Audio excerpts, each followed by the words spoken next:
To my YouTube channel. I hope you are doing well. आज का जो हमारा टॉपिक है वो है चार्ट को इंटरप्रेट करना। तो मैं एक आध चार्ट डिस्कस करने वाली हूँ आपसे, जिनका प्रिडिक्शन मैंने लास्ट जुलाई को किया था।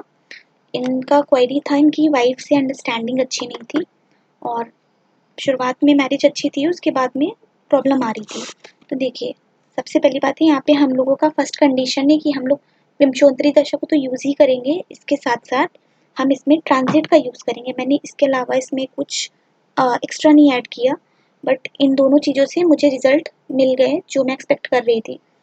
तो जैसा कि मैंने जब ये चार्ट देखा तो मैंने देखा कि लियो असेंडेंट है और 7th हाउस में एक्वेरियस साइन हुआ।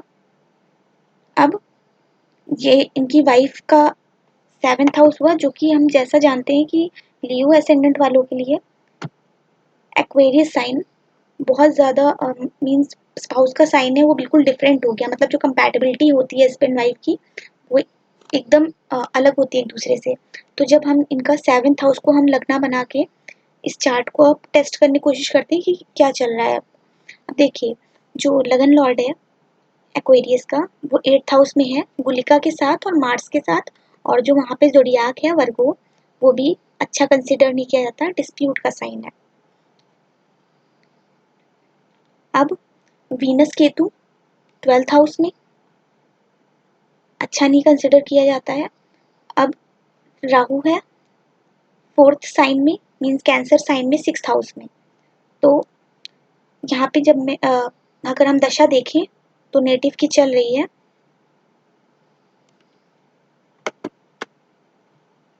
राहु की।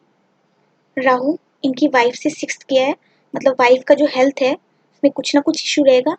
पड़ा भी A4 का है, इसका मतलब इनकी वाइफ को कुछ ना कुछ लंग्स से रिलेटेड या दिल से रिलेटेड कुछ ना कुछ इनको इशू होगा। अब इसका रिजल्ट इन्हें कब मिला? जब जुलाई में ये मेरे पास कंसल्टेशन के लिए आए थे, तो मैंने इनसे कंफर्म किया था क्या इनकी वाइफ को कुछ ना कुछ प्रॉब्लम है लंग्स से रिलेटेड या किसी तरह से। लंग्स का प्रेडिक्शन मैंने इस तरह किया, देखिए फिर से मैं इसे चेंज करती हूँ, क्योंकि सबसे पहली बात है कि राहु कैंसर साइन में है और A4 का पड़ा है यहाँ पे। अब अगर वाइफ का मैं 4th हाउस देखूंगी तो A6 और A8 का पड़ा है, जो कि अच्छा नहीं कंसिडर किया जाता है। मीन्स वाइफ का जो हार्ट रिलेटेड जो इशू है या कुछ ना कुछ लंग से रिलेटेड प्रॉब्लम है वो श्योरली है। तो नेटिव ने कंफर्म किया कि उन्हें प्रॉब्लम है। और मुझे पता चला अभी कुछ दिन पहले कि अक्टूबर में इनकी वाइफ को हार्ट अटैक आ चुका था। 8 अक्टूबर को आई थिंक उन्होंने जो डेट बताई थी। अब यहाँ पे प्रॉब्लम तब स्टार्ट हुई क्योंकि जो सैटर्न है वो ऑलरेडी 8th हाउस में है वाइफ के, और ये ट्रांजिट में गया है 24 जनवरी 2020 के बाद। जब सैटर्न 12th हाउस में गया है तो वहाँ पे आके इसने वीनस और केतु का जो मैलेफिक का वीनस जो है केतु के इन्फ्लुएंस में ऑलरेडी होके अफ्लिक्टेड था।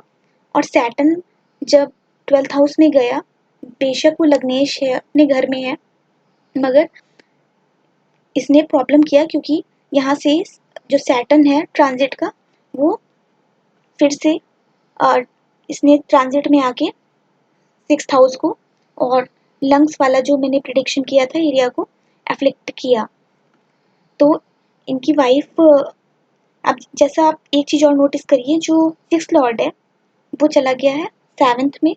तो ये अच्छा नहीं कंसिडर किया जाता है मैरिज के केस में। तो डिस्प्यूट होना या किसी तरह से अलगाव होना या अंडरस्टैंडिंग ना होना इस चार्ट के लिए बहुत ही बेसिक है।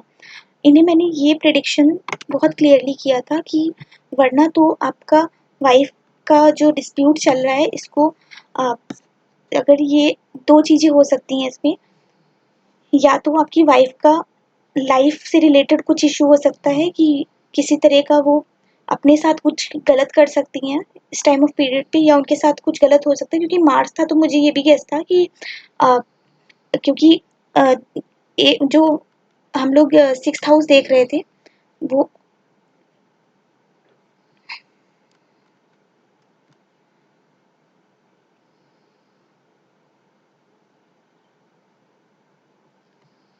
सॉरी, जो 6th हाउस हम देख रहे थे नेटिव की वाइफ का,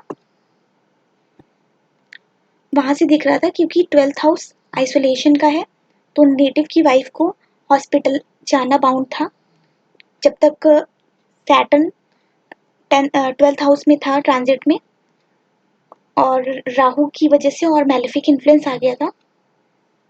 और अगर आप राहु का भी ट्रांजिट चेक करेंगे तो राहु टॉरस में चल रहा है सितंबर के बाद, तो अक्टूबर में वाइफ इनकी हॉस्पिटलाइज्ड हुई क्योंकि 24 सितंबर 2020 को जो हमारा राहु था वो टॉरस में जा चुका था और वाइफ का हॉस्पिटल ले जाना उसका बाउंड था, तो A6 का पड़ा और A8 का पड़ा श्योरली इंडिकेट कर रहा है कि वाइफ के साथ कुछ ना कुछ जो किसी तरह की घटना हो सकती है। तो मेरा गेस था कि इसमें इनकी वाइफ का एक्स्ट्रा मैरिटल अफेयर हो सकता है या फिर इस दशा में इनकी वाइफ का लॉस हो सकता है अपनी लाइफ को लेके। तो जो मेरा प्रेडिक्शन था इन्हें कि ये जितना हो सके अपनी वाइफ के साथ बॉन्ड अच्छा बना के रखिए, और मैंने इन्हें कुछ पूजा वगैरह भी बताई थी। और अभी मुझे मार्च में सुनने को आया कि इनकी वाइफ ने सुसाइड कमिट कर लिया है। और क्योंकि जो भी ट्रांजिट्स प्रॉमिस कर रहे थे उसके बिहाफ पे मैंने ये प्रेडिक्शंस की थी, जिसमें से एक्स्ट्रा मैरिटल तो नहीं हुआ बट इनकी वाइफ ने सुसाइड कमिट किया है, सी हंग हरसेल्फ। सो अगर आपको यह जानकारी पसंद आई हो तो मेरे चैनल को सब्सक्राइब करिए और मेरे वीडियो को लाइक करिए। Thank you.